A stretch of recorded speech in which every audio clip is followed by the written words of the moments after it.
Assalamualaikum warahmatullahi wabarakatuh.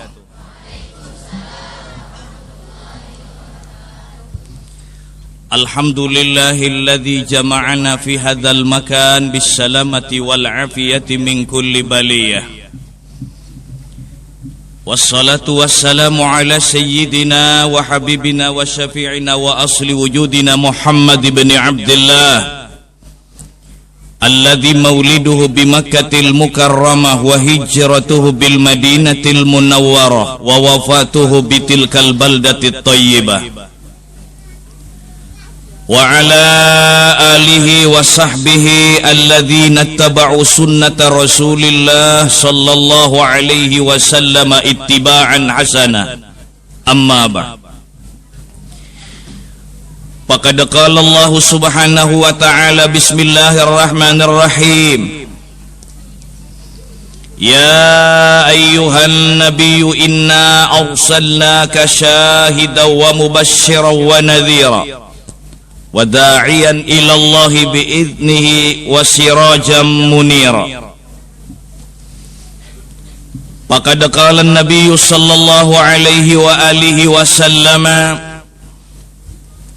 wa lam yazalillahu azza wa jalla yunaqqiluni min aslabit tahira ila arhamiz zakiyatil fakhira hatta akhrajani Allahu min baini abawayya wa huma lam yaltaqiya ala sifahin qat.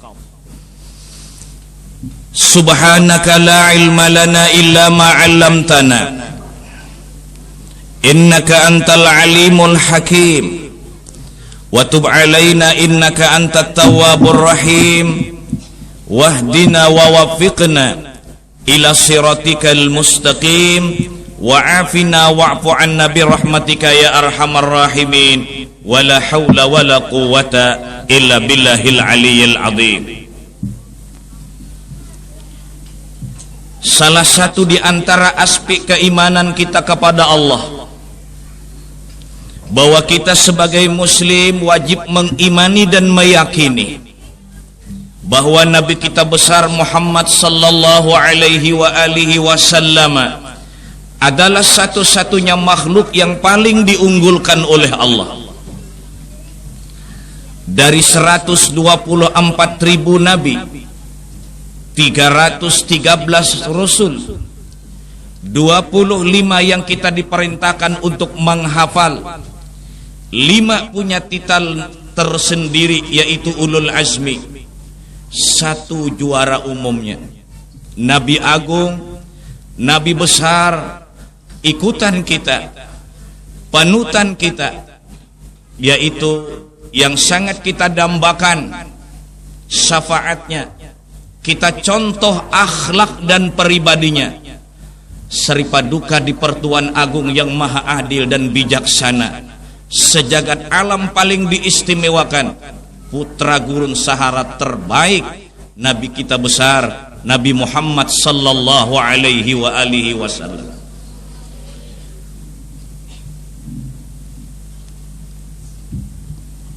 Bagaimanakah biografi dan riwayat hidup serta tarikh beliau dalam hidup dan kehidupan ini? Sejarah telah mencatat bahwa junjungan kita Rasul adalah lahir ke dunia dalam keadaan yatim.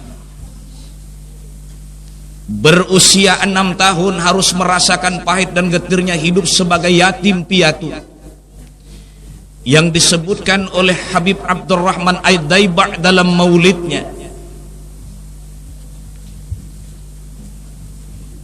bahwa beliau dalam menghadapi hidup dan kehidupan penuh cobaan dan ujian yang sangat berat dari Allah Subhanahu wa ta'ala, sudah menjadi hukum sunnatullah objektif yang harus terjadi. Setiap orang yang besar itu harus melalui cobaan dan ujian yang paling berat. Kata orang bijak, jangan coba-coba menjadi sebatang pohon yang tinggi kalau tidak tahan ditumbangkan oleh angin. Semakin tinggi pohon itu, semakin deras angin menghantam. Asaddun nasi bala'an al-anbiya, tsummal awliya, tsummal amsalu fal, tsummal ulama, tsummal amsalu fal amsal. Orang yang paling berat menghadapi cobaan dan ujian dari Allah itu nabi-nabi, kemudian wali-wali, kemudian ulama, kemudian orang yang terkebawah. Orang yang terkebawah menurut status kedudukan seseorang pangkat di sisi Allah Subhanahu wa ta'ala. Orang yang istimewa seperti Rasul kelebar dunia ini. Michael Hart dalam bukunya 100 tokoh terkemuka dunia. Michael Hart adalah beragama Nasrani. Dia menyusun 100 tokoh dunia. Dari 100 tokoh, rentitan 100 tokoh itu nomor 1 yang paling berhasil adalah Muhammad bin Abdullah. Artinya apa? Bahwa keagungan dan kebesaran Rasul itu bukan saja diakui oleh kawan, tetapi juga diakui oleh lawan. Mencari manusia yang diakui oleh kawan memang mudah, tetapi mencari manusia yang diakui oleh lawan keagungan dan kebesarannya sungguh sangat susah.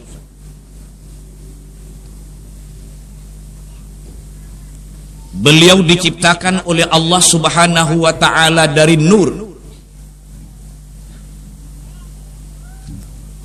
Seperti yang kita baca dalam Maulid Al-Habsyi, fatanaqqala hadzal nur min sulbi Adam wa Nuhin wa Ibrahim hatta awsalathu yadul ilmil qadim ila man khassasathu bitakrimi abihil karim Abdullah ibn Abdul Muttalib dzil qadril azim. Di ketika Nabi Adam masuk ke dalam surga dan diperkenankan untuk menyaksikan keindahan surga, dilihat oleh Adam di pintu surga letternya besar Muhammad sallallahu alaihi wasallam. Di pohon-pohon kayu letternya besar Muhammad sallallahu alaihi wasallam. Dan di tempat-tempat yang terhormat selalu nampak tulisan Muhammad sallallahu alaihi wasallam. Nabi Adam bertanya ke hadrat Allah, "Ya Rabb, man huwa?" Siapa Muhammad itu? Dijawab oleh Allah Subhanahu wa ta'ala, laulaka ma khalaqtuka. Jika tidak dia Adam, kau tidak kuciptakan. Adam bertanya lagi, "Ya Allah, ya Rabbi, sekarang di mana orangnya?" Dijawab oleh Allah, "Masih dalam keadaan nur. Belum aku zahirkan ke persada bumi." Maka itulah pengarang Maulid Habsyi mengatakan, "Fama a'zamaha min minnatin takarramallahu biha 'alal bashar wa ma awsa'aha min ni'matin intashara sirruha fil bahri wal bar." Yang menjadi nikmat yang sangat besar bahwa nur itu bisa membentuk suratan kamilatan zaharat fi haikalim mahmud. Dari sekian banyak jumlah ribu tahun mendambakan malaikat Sayyidul Karubiyin war Rohaniyin menginginkan agar Muhammad itu membentuk nurnya manusia insanul kamil. Inilah yang kita rasakan nikmat yang diberikan oleh Allah Ta'ala diutusnya Nabi Muhammad sallallahu alaihi wasallam untuk kita.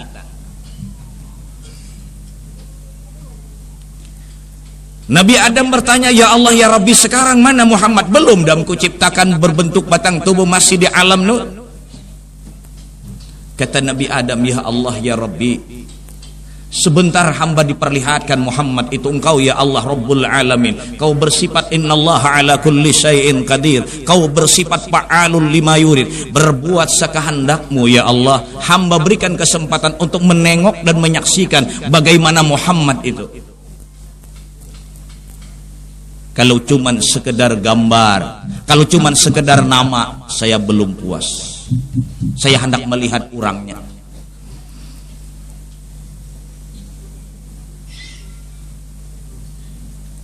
Lalu waktu itu Allah Subhanahu wa ta'ala berfirman, Adam, dampingkan ibu jarimu, tatayakan ibu jarimu.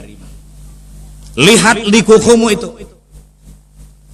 Didampingkan Nabi Adam, dua jari telunjuk ini, dilihat di situ nampak membayang kelasi dan gambar Nabi Agung, Nabi besar Muhammad sallallahu alaihi wasallam.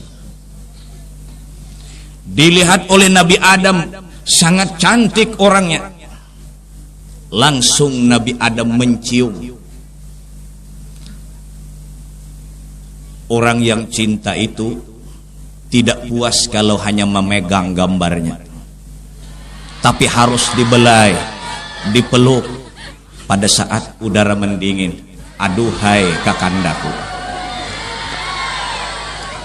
rasa cinta pasti ada pada makhluk yang bernyawa.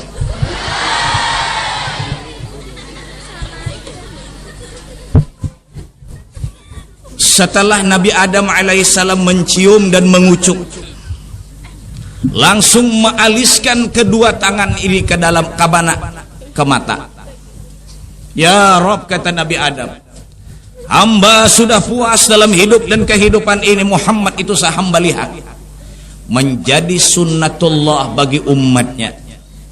Apabila kita mendengar muadzin mendengungkan suara dengan kata wa asyhadu anna Muhammadar Rasulullah, kita sunat membaca marhaban bidzikrillahi ta'ala qurratu a'yunina bika ya Rasulullah ya basiran bila hadaqatin ahfaz ainayya wa nawwirhuma fakashafna anka ghita'aka fabasaruka al-yawma hadid. Ini bacaan menurut dalam kitab Jauharul Mauhub.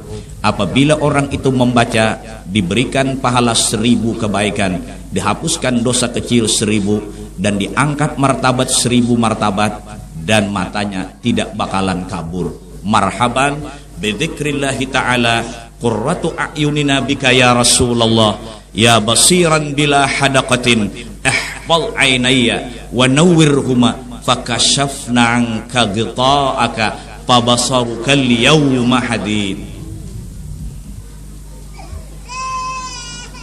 Kemudian nur itu berpindah-pindah dari sulbi Adam ke sulbi Nabi Ibrahim, ke sulbi Nabi Nuh, dan sebagainya. Menurut di dalam catatan sejarah, dengan mengandung nur Rasulullah lah Adam itu diperkenankan masuk ke dalam surga. Juga dengan mengandung nur Rasulullah lah Ibrahim pada ketika dilempar oleh Namrud ke dalam api, sehingga api qulna ya narukuni bardau wa salaman ala Ibrahim.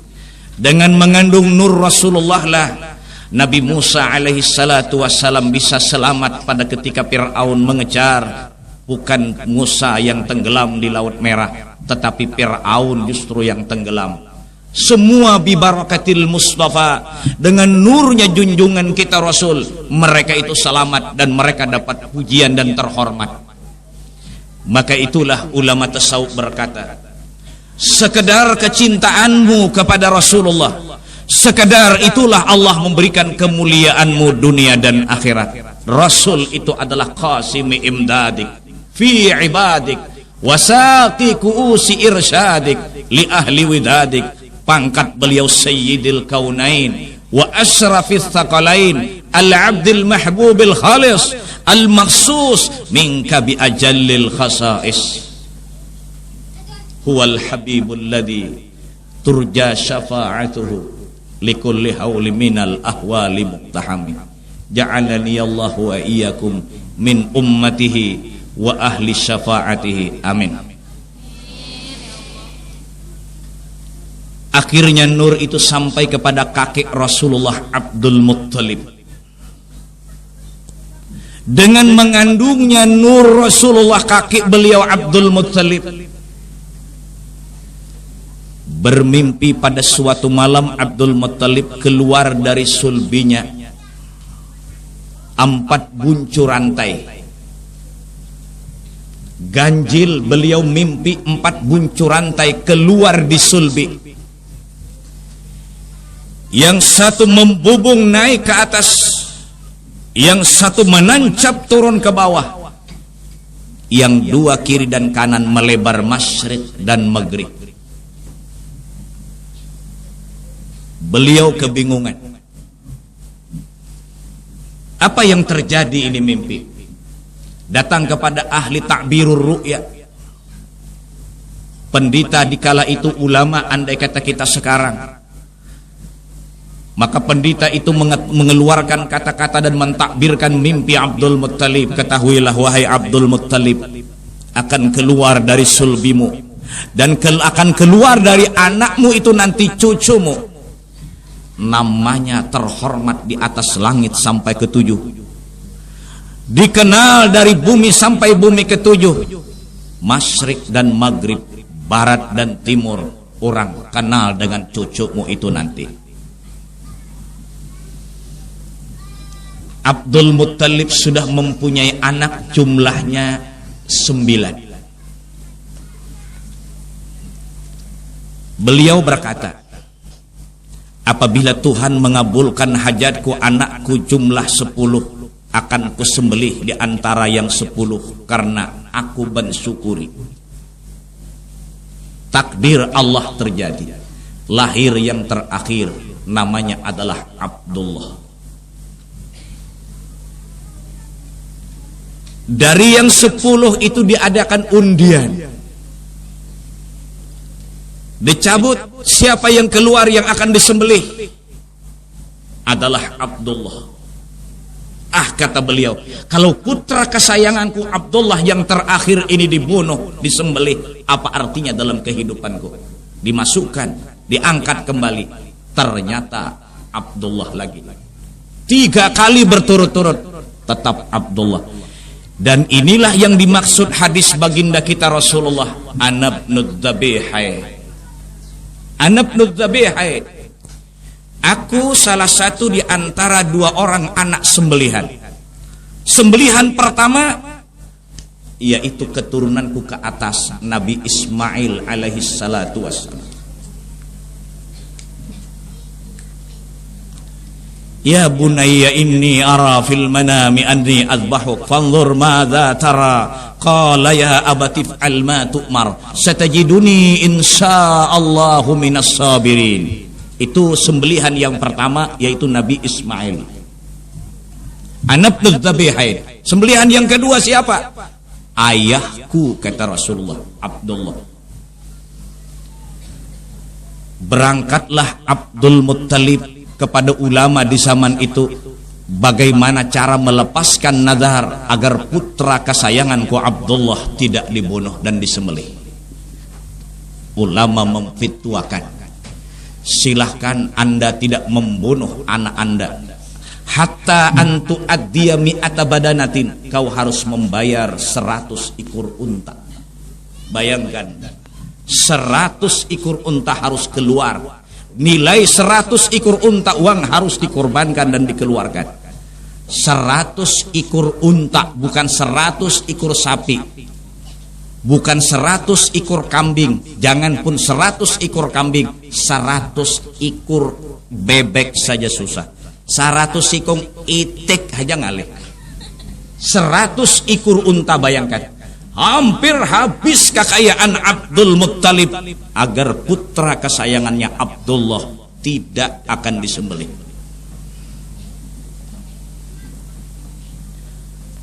Pada ketika Abdullah berusia 16 tahun, apabila Abdullah berjalan saat malam gelap gulita, nampak nur di mata haginya. Kecantikan luar biasa diberikan Allah, mengandung nur baginda kita Rasul. Dalam tarikh, dalam kitab Targhibul Mustaqim, apabila Abdullah itu berjalan, semua perempuan-perempuan yang ada di kota Mekah membuat di alam mahligai hayal, mudah-mudahan Abdullah kawin lawan aku. Hancuy lioi. Lengkap diberi Allah Ta'ala dua ayah baginda kita Rasul. Pertama, kecantikan batang tubuh. Yang kedua, kelembutan akhlak. Apabila diberi dua ini, maka orang itu lengkap.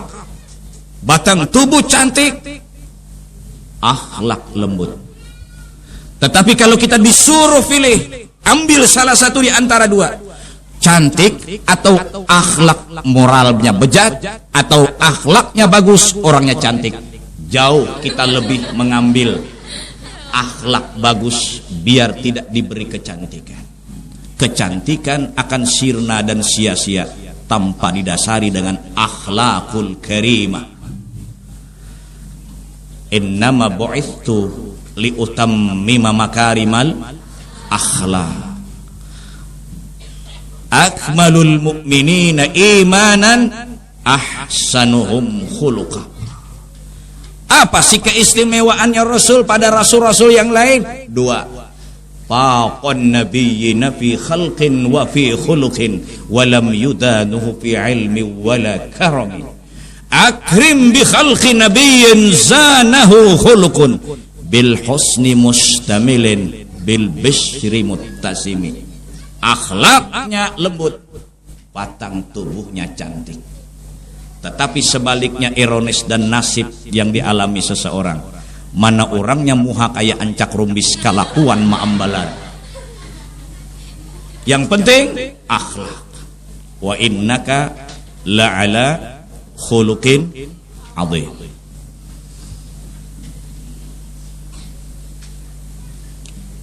Berusia 18 tahun, menjadi rebutan bagi wanita-wanita kota Mekah. Semua ingin kawin dengan Abdullah. Bi'amihi kullun nisa'i karamatan lil Mustafa hamalat dhukuran rusyada. Luar biasa ayah baginda kita Rasul. Pada suatu hari Abdul Muttalib panggil anak kesayangannya, Abdullah. Ayah takut dan khawatir nak, kalau engkau nanti dibujuk rayu oleh wanita yang tidak karu-karuan. Pilih nak, wanita yang ada di kota Makkah ini pilih. Ayah siap untuk mengawinkanmu. Memang orang-orang dulu nasib jodoh itu di tangan orang tua, sekarang di tangan hansip.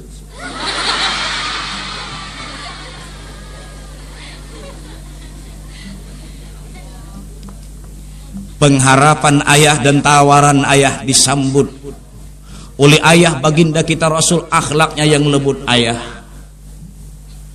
masalah perkawinan yang lebih matang memilihnya adalah ayah. Saya tidak berhak. Siapa yang ayah pilih itulah yang menjadi istri saya buat selama-lamanya. Saya tidak berhak untuk memilih. Itu Abdullah Bahari. Kada kayak Abdullah Wayahini. Ayah, saya jangan dipaksa ya.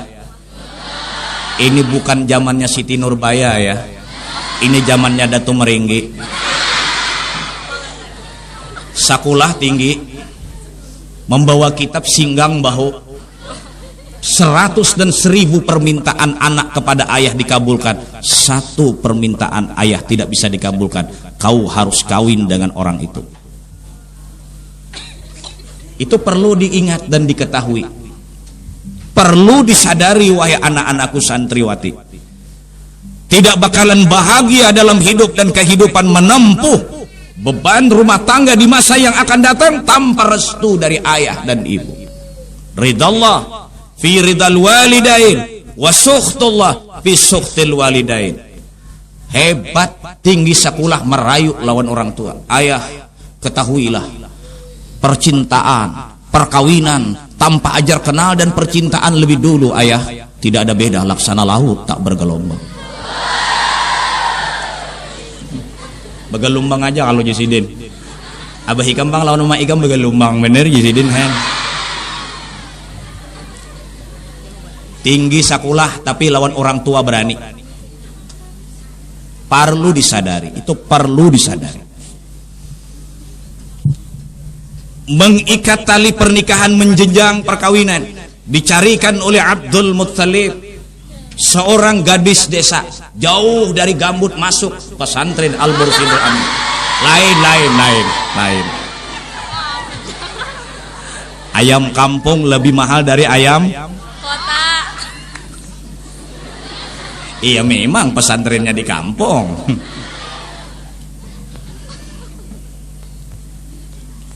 Dicarikan di desa,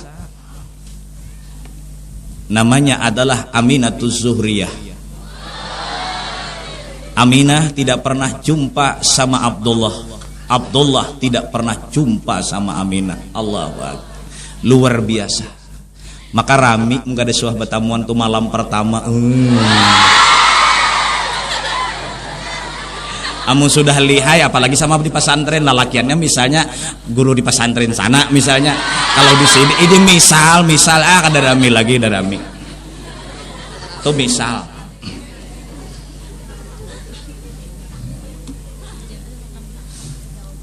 Nah, kawin, apa yang terjadi? Buka di dalam kitab Fathus Samad halaman 18. Ruwiya annahu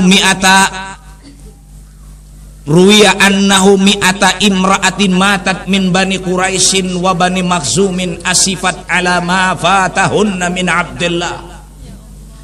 Begitu Abdullah mengikat tali pernikahan, menjenjang perkawinan dengan Aminatuz Zuhriyah, mendengar perempuan-perempuan yang pernah membuat di alam mahligai hayal, mudahan Abdullah kawin lawan aku, ternyata putus harapan, langsung mati takajud 200. Itu kan sudah saya bacakan, jangan bingung. Ruya annahu mi'ata imra'atin matat min bani Quraisyin wa bani Makhzumin asifat ala ma fatahunna min Abdullah. Allahumma shalli wa sallim wa barik alaih. Luar biasa. Setelah kawin malam pertama. Apa itu malam pertama? Malam yang penuh bergelora. Sulit lidah menceritakan, sukar pina melukiskan. Oh, malam pertama kapankah berulang kembali?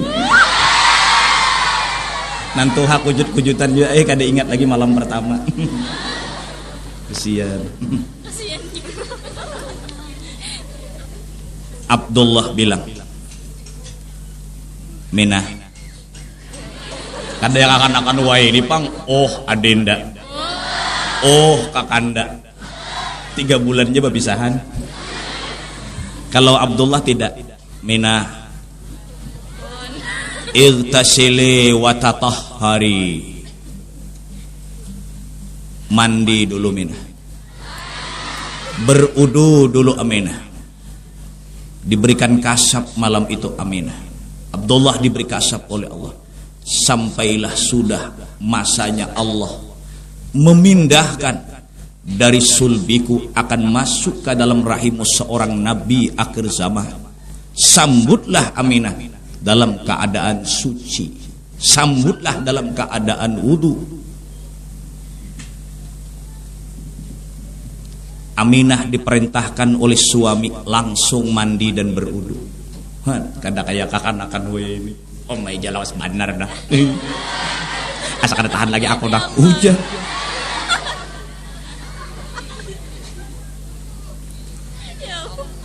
Malam itu dibuka pintu surga. Ditutup pintu langit. Alam bergembira. Pastabsara al-alamu biqudumih. Semua alam bergembira. Sebentar lagi nur yang didambakan akan membentuk suratan kamilatan dhaharat fi haikalim Mahmud. Bulan Rajab. Langsung nur itu berpindah. Itu Rajab, Sya'ban, Ramadan, Syawal, Dzulqa'dah, Dzulhijjah, Al-Muharram, Safar, Rabi'il Awal. Walamma tamma min hamlihi ala rajihi tis'atu ashhurin qamariyah wa ana lizzamani ayyan jaliya anhu sada.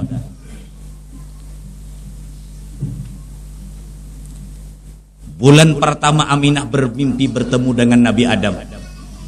Ya Allah, Aminah bulan pertama membuntingkan Rasul bermimpi bertemu dengan Nabi Adam. Sampai ngomong Aminah dengan Nabi Adam.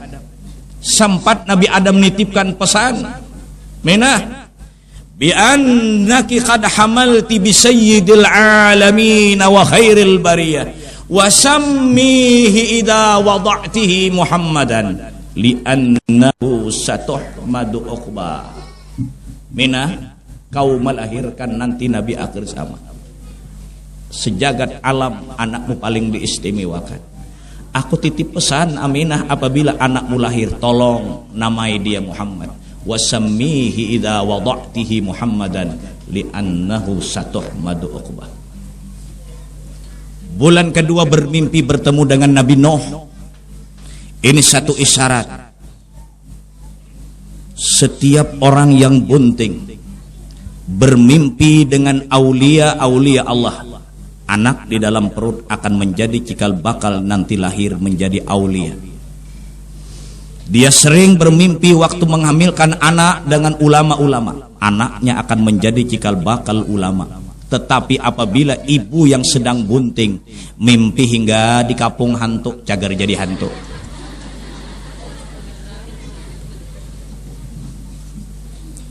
Maka itulah sebahagian ulama ada mempraktikkan dan mengamalkan pada saat bunting harus membaca Al-Quran dan diniatkan agar anak yang terdapat dalam kandungan diberikan anak yang soleh. Khudh minal Quran ma syi'ta wa kaifa syi'ta wa nunazzilu minal Quran ma huwa shifaa'u wa rahmatun lil mu'minin. Itu Quran.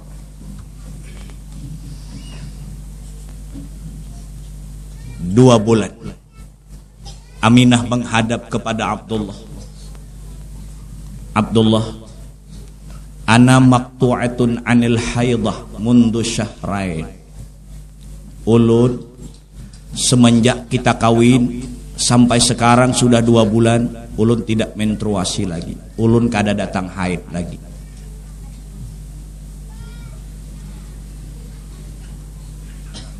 Abdullah mendengar kata-kata istri, 2 efek samping. Pertama gembira, yang kedua sedih. Gembira akan menjadi cikal bakal seorang ayah. Sedih, apa persiapan anak lahir. Orang tua yang bagus, belum anak itu lahir sudah dipikirkan nasib di masa yang akan datang.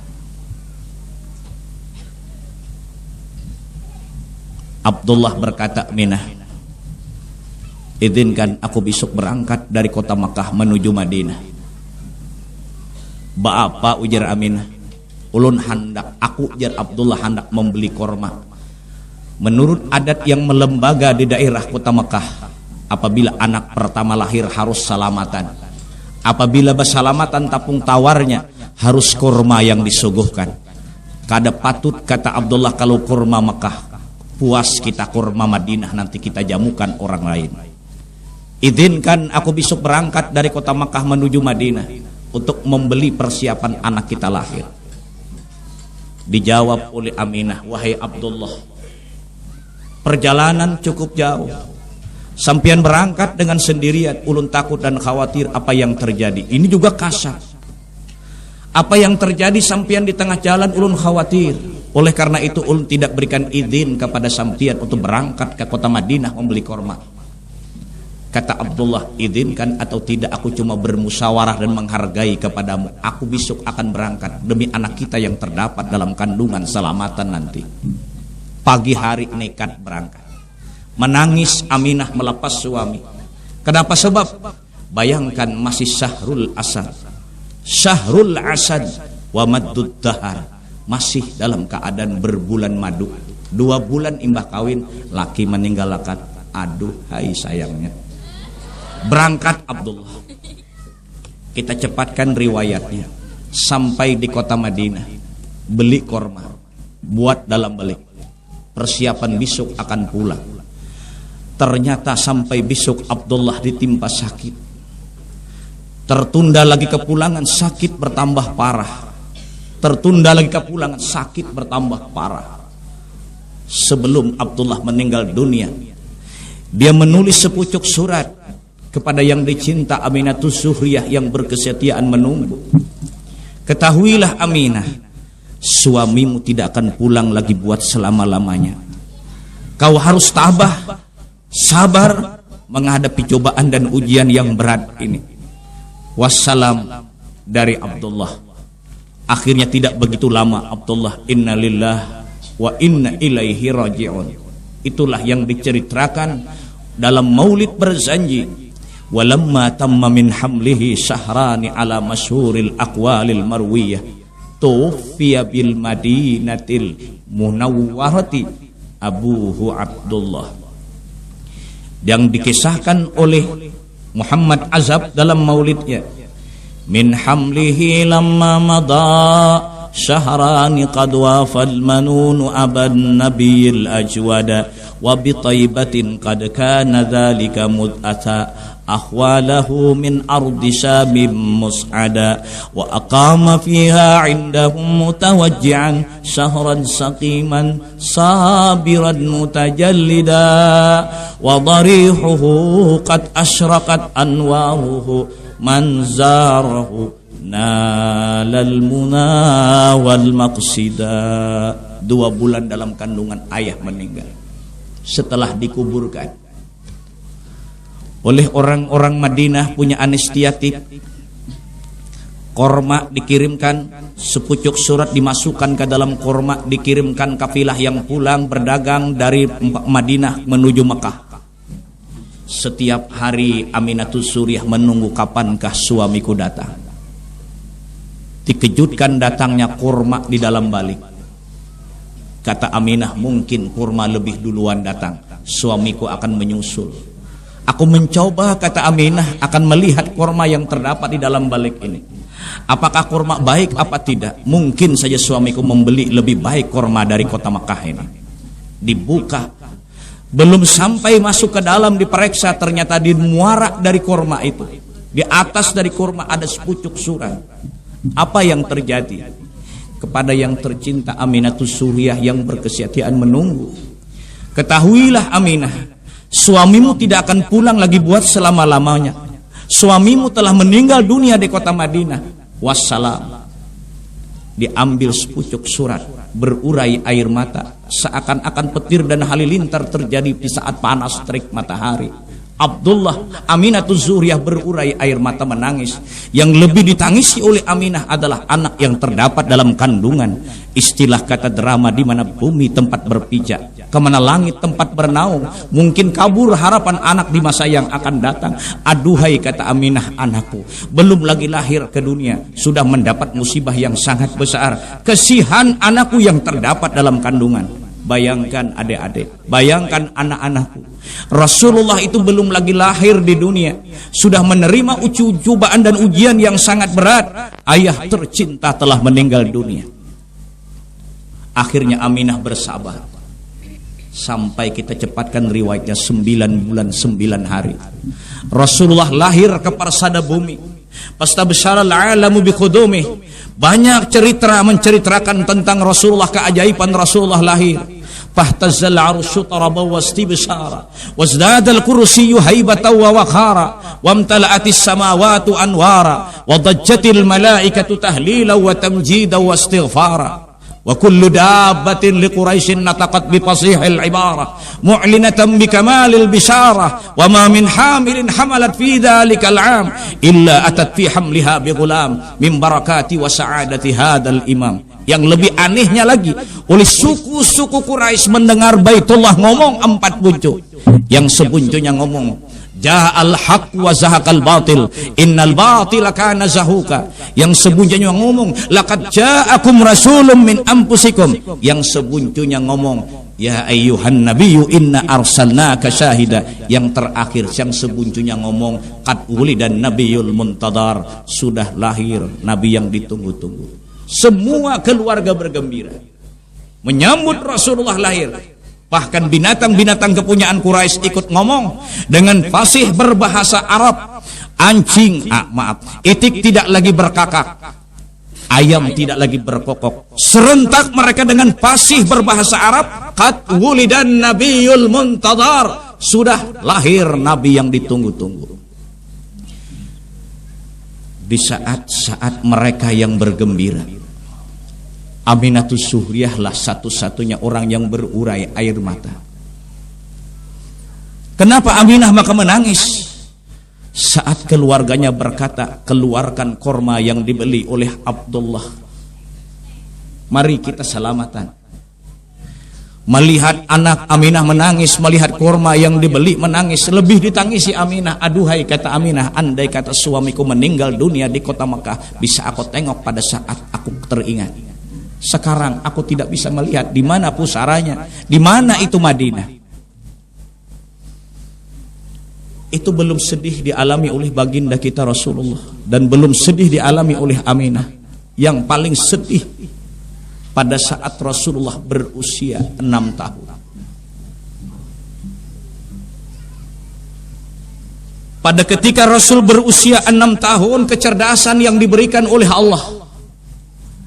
Pada ketika beliau berteman-teman dengan teman-teman di kota Mekah, di mana keluarga-keluarga mereka berdagang, ayah-ayah mereka berdagang, sementara Rasul berteman dengan anak-anak yang ada di kota Mekah.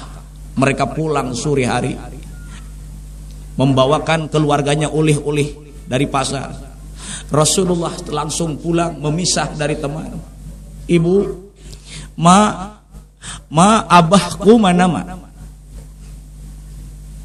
Abahku mana ma? 6 tahun meninggal dunia Abdullah. Aminah tidak pernah menceritakan kepada Rasulullah. Aminah tidak pernah menceritakan. Kenapa? Aminah tidak menceritakan karena sulit. Kalau Muhammad bertanya di mana itu Madinah, di mana pusara ayah, susah untuk menceritakan. Lebih baik bungkam 1000 bahasa, diam, tidak usah menceritakan. Tetapi suasana dan situasi semakin mendesak. Rasul semakin bertanya, ma abahku mana ma? Tu abah hurang ma, membeli macam-macam pulang dari pasar. Ma abahku mana? Ya Allah, habbada iqdusudadin wa fakharin, anta fihil yatimatul asma'u. Kesian. Wa wajadaka ailan fa'aghna, alam yajidka yatimam fa'awa. Setiap hari ini didesak oleh Rasul, ma abahku mana? Yang akhirnya oleh Aminatus Suhriyah harus menghadap kepada mertua, yaitu Abdul Muttalib. Ayah, izinkan besok ulun berangkat dari kota Makkah menuju Madinah. Apa nak ikam? Takut kalau ketahuan mertua alasan, lebih baik cari alasan lain. Ketahuilah ayah, ulun asak ada panjang umur. Ulun nibah asak ada panjang umur. Anak ulun bah Muhammad umur 6 tahun. Keluarga ulun bah banyak di kota Madinah. Ulun hendak membawa Muhammad bailang ke kota Madinah, hendak memperkenalkan Muhammad dengan keluarga, hendak mencurahkan Muhammad bahai lawan keluarga. Amun ulun meninggal dunia, karena kada sempat mencurahkan. Muhammad tidak tahu dengan keluarga. Izinkan ulun besok berangkat. Dijawab oleh Abdul Muttalib, anakku, jangan. Perlu nak kau ketahui, satu-satunya orang yang kucintai dalam kehidupan nak adalah suamimu Abdullah. Suamimu Abdullah meninggal dunia nak di tengah perantauan Makkah Madinah. Amun ikam nak tulak dibawa pulang cucuku, busialah apa yang terjadi di tengah jalan. Nak, apa artinya lagi hidupku? Oleh karena itu kau tidak kuberi izin untuk berangkat. Muhammad masih kecil, kau sendirian. Apa yang terjadi? Perjalanan kurang lebih 500 tahun, 500 kilo. Jangan nak. Sambil menangis Aminatus Suhriyah, ayah, ketahuilah, izinkan satu kali ini saya berangkat bukan sendirian. Saya ditemani oleh Ummu Aiman yang setia. Ummu Aiman adalah khadam yang ditinggalkan waktu itu oleh Abdullah. Pada ketika kawin disiapkan khadam namanya Ummu Aiman. Ulun berangkat bukan sendirian, bukan dengan Muhammad, tapi Ummu Aiman menyertai. Atas dasar kerendahan hati, ayah harus mengizinkan. Ulun rasa ada panjang umur lagi. Kalau ulun meninggal dunia, kasihan Muhammad tidak tahu dengan keluarga. Pokoknya ayah harus izinkan ulun.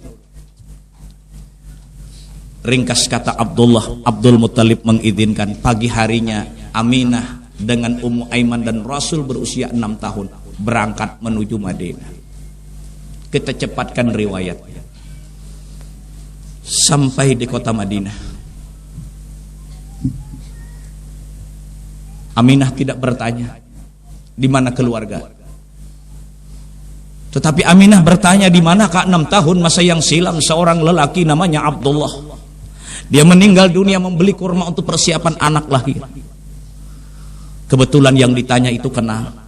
Kamu iyakah istrinya? Iya. Ini anak, iyakah Muhammad anaknya? Iya. Minah, di sana ada 2 batu yang berdampingan, disitulah Minah pusara suamimu. Berangkat Aminah, Ummu Aiman berkata di hati kecil, kata Ummu Aiman, orang tidak menilangi, tidak menziarahi keluarga, orang menziarahi suami. Ayo ikut sudah. Oh jab, Ummu Aiman orang bailang lawan laki, pangko ingatan lawan laki, ikut. Aminah duduk di samping sebelah kanan. Rasul berusia 6 tahun kebingungan. Setelah duduk Aminah berurai air mata, menangis Aminah. Teringat 6 tahun masa yang silam cumburayu terjadi. 2 bulan dalam kandungan nekat berangkat suami. Bersyukur kata Aminah aku bisa duduk di samping pusaranya. 6 tahun masa yang silam pada ketika mengikat tali pernikahan menjenjang perkawinan itu masih lihat, ingat, masih segar ingatan. Menangis Aminah. Rasulullah bertanya, ibu, kenapa ibu jadi menangis di tempat ini? Semulanya ibu menjanjikan ulun akan berangkat dari Makkah menuju Madinah, akan memperkenalkan dengan keluarga, ternyata ibu maka menangis di tempat ini. Bu, apa yang terjadi?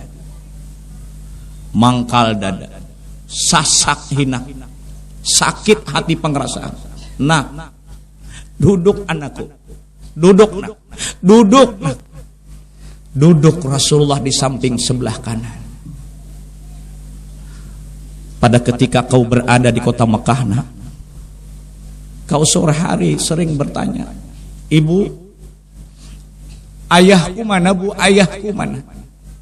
Tolong nak, jangan lagi kau mencari ayah.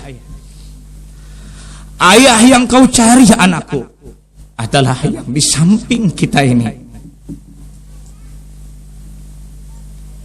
Inilah pusaranya anakku. Tolong kau jangan cari lagi. Pada ketika kau hamil, nak, pada ketika ibu menghamilkan engkau 2 bulan, ayahmu nekat berangkat. Akhirnya ayahmu meninggal dunia dengan alasan agar membeli korma, nak, engkau selamat nanti lahir. Ternyata nak, impian dan harapan cuma tinggal impian dan harapan tidak bisa menjadi kenyataan. Ayahmu meninggal. Oleh karena itu anakku, ayahmu meninggal dunia di kota Madinah ini karena engkau anakku. Langsung Rasulullah nangis. Tersinggung perasaan. Ayah meninggal dunia karena pribadi beliau. Wahala fi qabri abihi 3 marrat. Rasulullah mengelilingi pusara ayahnya 3 kali. Waballa qabru abihi bitumu, membasahi kubur ayah, menyirami kubur ayah dengan siraman air mata. Coba kita kenangkan sejenak, di manakah ayah kita meninggal? Tidak di kampung halaman. Kenapa? Memperjuangkan nasib anak. Patutkah orang tua yang sedang meninggal dunia di tengah perantauan, anak tidak tahu membalas jasa orang tua?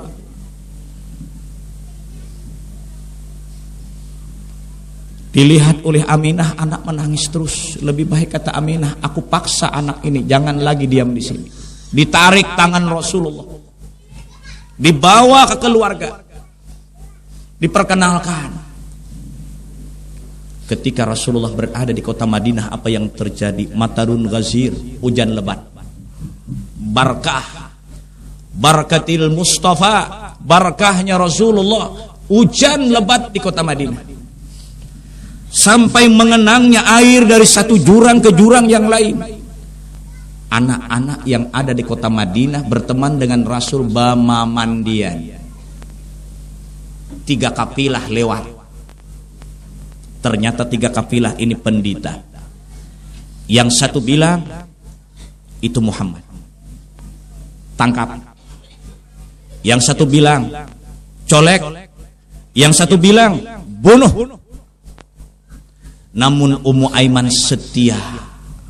Ummu Aiman tetap mengintai karena bikin kontrak perjanjian dengan Abdul Muttalib. Awas Ummu Aiman, kalau cucuku dicolek orang, kalau cucuku dibunuh orang, karena dia diramalkan Nabi akhir zaman, awas kamu harus bertanggung jawab. Ummu Aiman mendengar rencana 3 orang, langsung memanggil. Muhammad, sini nak, sini. Dibisiki, kita nakai harus kembali kepada keluarga. Kau dirancanakan untuk dibunuh dan diculik. Rasulullah berpisah dengan teman. Diceritakan oleh Ummu Aiman kepada ibu baginda kita Rasul. Menurut pendapatku, kata Ummu Aiman Menah, lebih baik kita cepat-cepat pulang. Resikonya besar. Pulanglah 3 orang ini dari Madinah menuju Mekah. Aminah mulai sakit-sakit. Kenapa Aminah maka sakit-sakit? Terlalu banyak pikiran. Pertama, barusan ziarah sama suami. Yang kedua, anak yatim menangis. Yang ketiga, anak hendak dibunuh orang. Dari berangkat pulang menuju Madinah, menuju Makkah, dari Madinah menuju Makkah, sakit bertambah parah. Sakit bertambah parah, sakit bertambah parah, sampai satu desa namanya Abwa.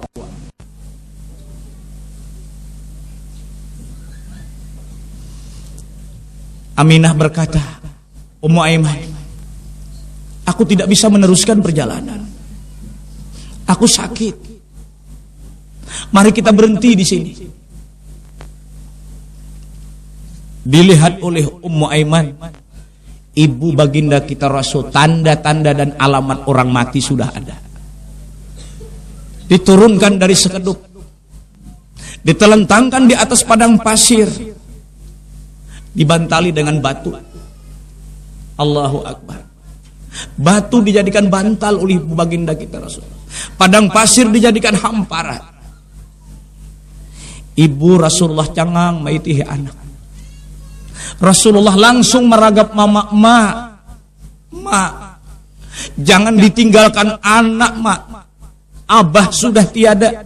Pian pulanglah, siapa lagi ulun hidup di siapa lagi? Kesian anak yatim. Ini ceritanya kelebar dunia. Ini ceritanya orang besar. Tidak ditopang dengan kekayaan. Tidak dimanjakan dengan harta benda, tidak dihidupkan di lingkungan yang elit. Itulah Rasulullah.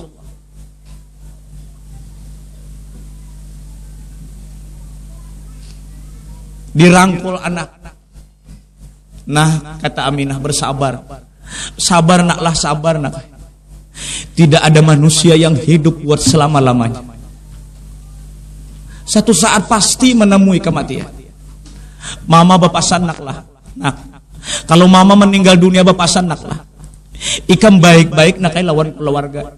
Ikam nakai sebentar lagi akan yatim piatu. Abah kadada, mama kadada. Tapi ingat nak, kalau ikam baik nakai lawan keluarga, ikam nakai dihormati orang aja, ikam nakai disayangi orang aja. Baik-baik naklah lawan mamarina. Baik-baik naklah lawan kaya. Ikam naklah baik-baik nakai. Mun mama kadada naklah. Sekali lagi baik-baik nakai ikam lawan keluarga. Tidak begitu lama percakapan antara Rasulullah dengan ibu beliau. Apa yang terjadi? Innalillah wa inna ilaihi raji'un. Aminah berpulang ke rahmatullah di Abwa. 2 orang tua meninggal dunia di tengah perantauan. Abdullah di kota Madinah, Aminah di Abwa. Rasulullah menangis. Wa wajadaka dallan fahada. Muhammad asalnya sesat. Mau ikut siapa? Ayah tiada, ibu tiada, mau ikut siapa? Itulah ayat menceritakan wa wajadaka dallan fahada bi Abdul Muttalib. Digali lubang oleh Ummu Aiman, menangis digali lubang. Rasulullah lebih dulu masuk ke dalam liang lahat menyambut jasad ibu. Setelah dimasukkan ke dalam liang lahat, Rasulullah menangis. Selamat jalan wahai ibu, selamat jalan wahai ibu. Dilimbuhi dengan pasir. Setelah penguburan, Rasulullah diberi kecerdasan. Ummu Aiman, silakan pian pulang. Pian silakan pulang ke kota Mekah. Biar ulun tinggal menangis sampai meninggal dunia di tempat ini. Apalah artinya ulun pulang ke kota Mekah? Ayah tiada, ibu tiada. Biar aku menangis sampai mati di tempat ini. Aku biar tinggalkan saja. Allahu Akbar, kesian Rasulullah. Ini cerita orang besar. Sekali lagi, kelebar dunia, manusia yang istimewa dijepit dalam kehidupan. Tidak dengan kita, dimanjakan dengan pakaian, dimanjakan dengan perhiasan, segala fasilitas diberikan.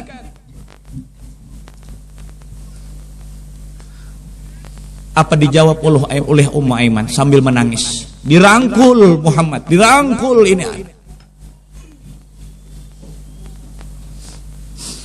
Ila jaddika Abdul Muttalib sayyidir rijal wa karimil khisal wa lahu haibatan wa jalal fi hijrihi ta'ish. Nak, ayahmu sudah tiada, ibumu tiada, tetapi kakekmu masih hidup. Nak, Kai Ikam masih hidup. Dia pemimpin Quraisy, dia orang besar, dia sangat kasih sayang kepada engkau. Fi hijrihi ta'is, kepadanya lah nanti kau kutitipkan. Nak, mari kita pulang, mari kita pulang. Dirangkul, dibuat ke dalam sekeduk dengan paksa agar Rasulullah mau meninggalkan. Akhirnya meninggalkan tempat itu. Abdul Muttalib setiap hari, kapan cucuku pulang? Kapan cucuku ini pulang? Kapan cucuku ini pulang? Melihat dari tempat yang jauh ada membayang sekaduk. Dilihat di dalamnya cuma 2 orang, gap dalam hati. Ajin cucuku nih kamahtian pulang nih.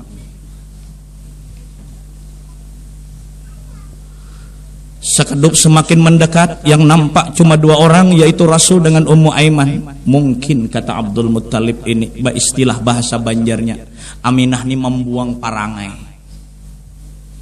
Abah, izinkan ulun berangkat dari kota Makkah menuju Madinah. Ulun asa kada panjang lagi umur. Ajin iya nih ujar Abdul Muttalib. Setelah sampai sekeduk, yang turun hanya Rasulullah, yang turun hanya Ummu Aiman. Kedua-duanya menangis. Tidak bisa bercerita di tengah jalan. Pasti, kata Abdul Muttalib, ini sudah kematian di tengah jalan. Rasulullah dirangkul, dipagut oleh Abdul Muttalib. Nasib Ikam cuk, Abah Ikam sudah kadada, Mama Ikam pulang. Ingat cuk, Ikam ku anggap tidak lagi cucuku, tapi anak kandungku, dan aku sayang lawan di Ikam.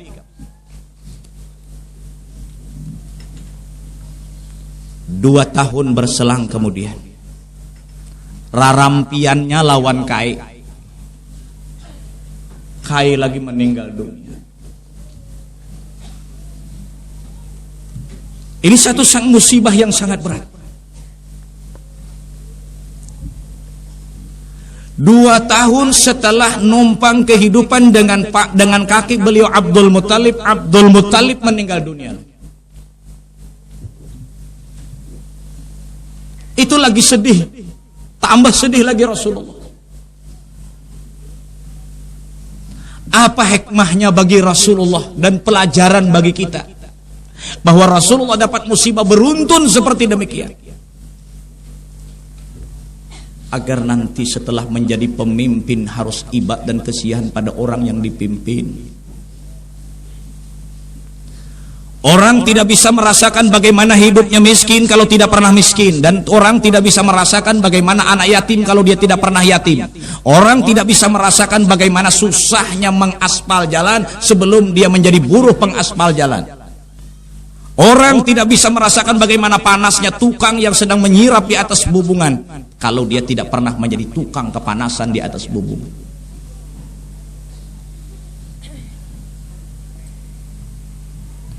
Setelah junjungan kita Rasul menjadi pemimpin, apa yang terjadi? Idza da'ahul miskin ajabahu ijabatan muajjalah.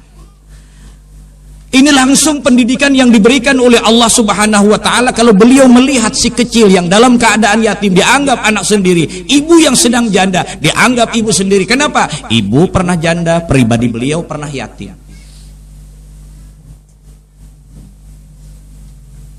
Jadi harus bertenggang rasa seorang pemimpin karena dia sudah miskin, kemudian dia mempunyai karir yang sangat tinggi. Dia tahu dengan orang yang dipimpin.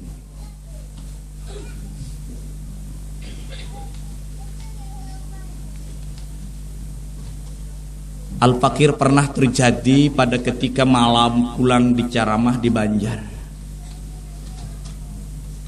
Sekitar jam 11 sampai di halaman rumah. Hari jam 11 hujan gerimis. Ada orang berjual bakso hari jam 11. Sambil menengkur mencatuk-catuk lawan sendok. Mangkok bakso hari jam 11. Aku berkata di hati kecil, andai kata Allah mentakdirkan aku nasib seperti orang berjual bakso, mau apa? Mun kita ditakdirkan Tuhan diri seperti nasib ini. Kita kenapa tidak kasih sayang sama orang? Kita tidak pernah mengindahkan kayak apa aku, kayak kalau ditakdirkan Tuhan kayak ini. Maaf, program pemerintah menanggulangi garis kemiskinan, menanggulangi masyarakat yang miskin, menanggulangi masyarakat yang miskin melalui seminar dan diskusi. Tetapi yang seminar dan diskusi dia tidak pernah lapar, bahkan dia kekenyangan dalam seminar dan diskusi. Apa yang terjadi? Bukan membantu kepada orang miskin, tetapi raskin yang disediakan oleh pemerintah dihantup oleh lurah dan camat setempat. Rakus. Dia tidak pernah miskin. Kalau Rasul langsung adabani Rabbi bi ahsana ta'dibi, Allah melajari adab kepadaku sebaik-baik adab.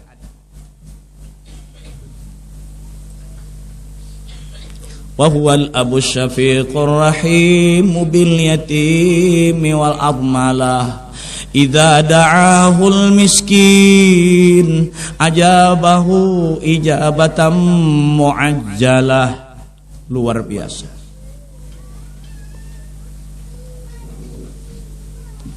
Ada mengandung 4 unsur. Rasulullah dijepit kehidupan beliau ada mengandung 4 unsur. Yang pertama, agar Rasulullah nanti menjadi pemimpin, iba dan kesian pada orang. Makanya maaf ya ibu-ibu, bapak-bapak guru, akhlak kita dengan anak kita sungguh berbeda. Kenapa? Kita mulai di Kuitan bahari sakit, kemudian kita punya karir, alhamdulillah berusaha semaksimal mungkin, nasib bagus. Tapi ada keluarga di hulu sungai nang datang, baikan bana. Masuk Pak Kacil, masuk Pak Tuha, masuk. Hormatnya luar biasa. Tapi lihat kelakuan anak kita, apalagi tanpa berpendidikan agama. Sombong. Dia tidak menegur dengan keluarga yang datang. Dia keluarkan sepeda motor yang barusan dibeli oleh orang tuanya. Kada menau lawan orang keluarga yang datang. Kenapa? Dari kita nyaman. Tapi kalau kita kenapa maka baikan dengan orang lain, dengan keluarga? Kuncinya kita mulai di kuitan sakit. Berbeda anak kita mulai di kita nyaman. Apalagi tanpa pendidikan agama.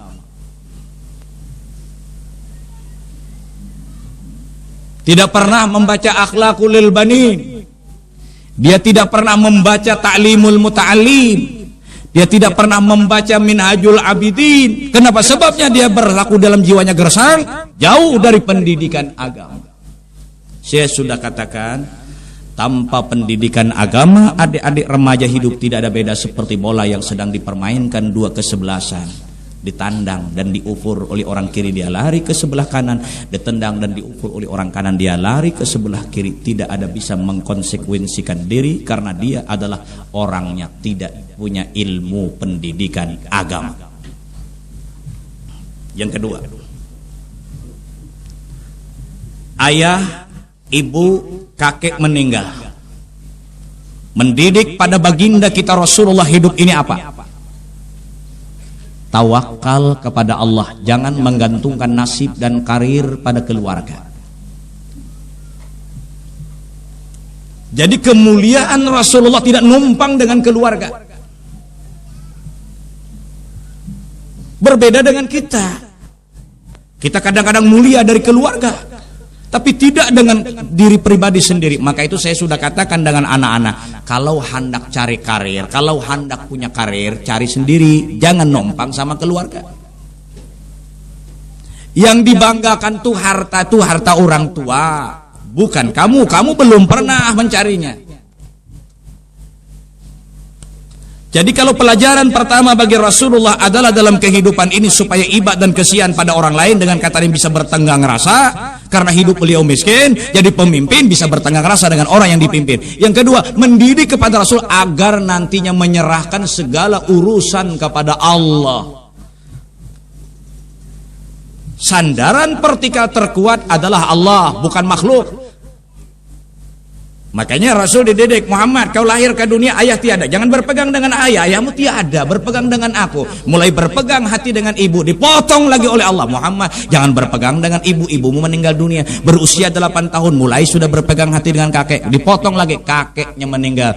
Jadi tawakalnya Rasulullah itu bulat. Wa 'alallah falyatawakkalul mutawakkilun wa 'ala rabbihim yatawakkalun. Wa kafa billahi wakila. Dua. Yang ketiga, Allah memberi pelajaran kepada Rasul Muhammad, ayah meninggal, ibu meninggal, kakekmu meninggal, kau manusia juga sejenis dengan manusia, kau juga meninggal dunia. Hidup kalau ingat lawan mati ada kamudi, ada rem, istilah kendaraan. Aku akan mati, insya Allah hidup sadar. Yang keempat, memberi pelajaran kepada Rasulullah agar keluar dari perut ibu tidak lagi mengata ayah, tapi mengata Allah. Maka itulah di dalam catatan tarikh disebutkan Rasulullah itu lahirnya sajidan, syakiran, lahir dalam keadaan sujud. Mungkin kita berpikir manusia manakah di belahan dunia ini yang lahirnya sujud? Mana ada orang di dunia ini yang lahir sujud? Setelah sujud mengacungkan tangan satu ke atas, mengata Allahu Akbar. Mana ada si bayi yang mengata langsung Allahu Akbar? Ini tidak lain agar menambah-nambah kecintaan kita kepada Rasulullah. Baca maulid ingat dengan kebesarannya Rasul. Saya sudah katakan, kita berterima kasih dengan guru kita di Sakumpul, dengan marhaba dia. Ya Allah, satu kali beliau merubah lagunya habis sabarata. Tala'al badru alaina min thaniyatil wada'. Nama ulah lagu pamulaannya itu nangalih. Imbah itu lalu diubah pulang lagunya supaya pinarawan benar hati. Marhaba ya marhaba ya nuru aini. Apalagi ingat kayak apa kisah Rasulullah. Lalu kita pada ketika itu asik kita ingat lawan Rasul. Ditambah pulang dengan mikrofonnya bagus, suaranya bagus pulang. Imba itu pulang ditambah lagi pulang dengan terbangnya, catukannya bagus. Asa di hadapan kubah Rasul. Ada batakun orang di Banjar, guru jar boleh ka batarbang di masjid. Cakok kada boleh. Di masjid cakok kada boleh batarbangan. Nah ada boleh di masjid dudukan aja.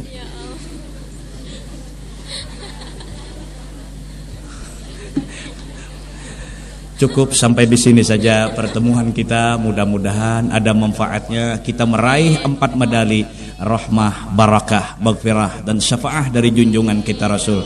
Anak-anakku santriwati, saya berbahagia sekali diundang. Ini diundang, dipinta pulang. Jadi terima kasih. Yang walaupun semestinya kan orang lain membacanya, tapi anak-anakku santriwati juga seperti program pemerintah, yaitu mempergunakan produk dalam negeri. Apa kita menukar produk luar negeri kalau produk dalam negeri yang kualitasnya bagus juga. Terima kasih. Wabillahi taufiq wal hidayah. Wassalamualaikum warahmatullahi wabarakatuh.